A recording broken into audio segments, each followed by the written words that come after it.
Alors, je suis Émilie Genex, agente de développement social à la ville de Clermont, sur le centre social Nord qui couvre en fait Croix-Néra, Champratel et Les Vergnes.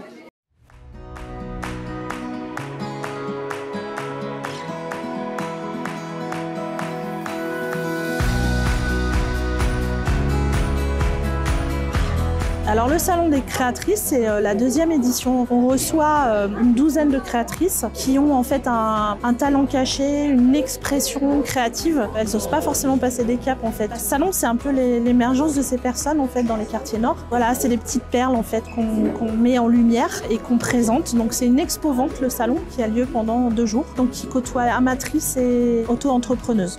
Voilà.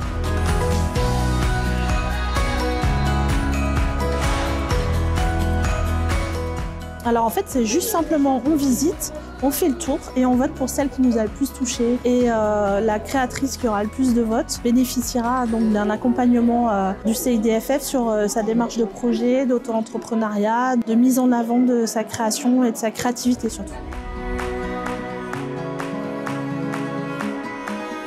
Alors il y a double intérêt, c'est porter un événement collectif, c'est-à-dire que toutes ces femmes créatrices font partie d'un réseau qui s'appelle le collectif Les Fées Mains, avec un enjeu fort de s'investir sur un marché de l'artisanat dans les quartiers. Et du coup, c'est de constituer un réseau qui se développe avec toutes ces créatrices. Le salon, c'est un vrai outil pour ça. Et le deuxième intérêt du salon, c'est de se faire connaître individuellement et de pouvoir avoir un regard sur ses créations par un vote du public, par des gens qui viennent apprécier le travail fait.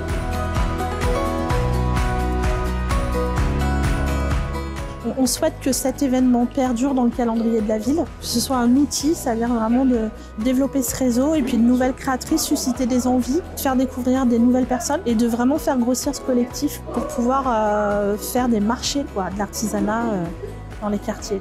Donc l'année prochaine, 2023, ça va être encore un salon sympa.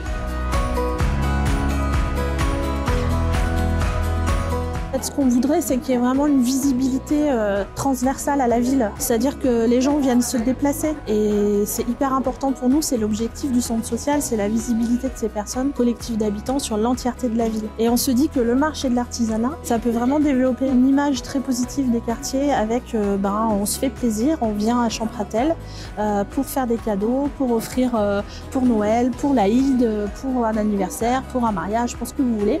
On aimerait que ce soit saisonnier, marché de l'artisanat dans les quartiers.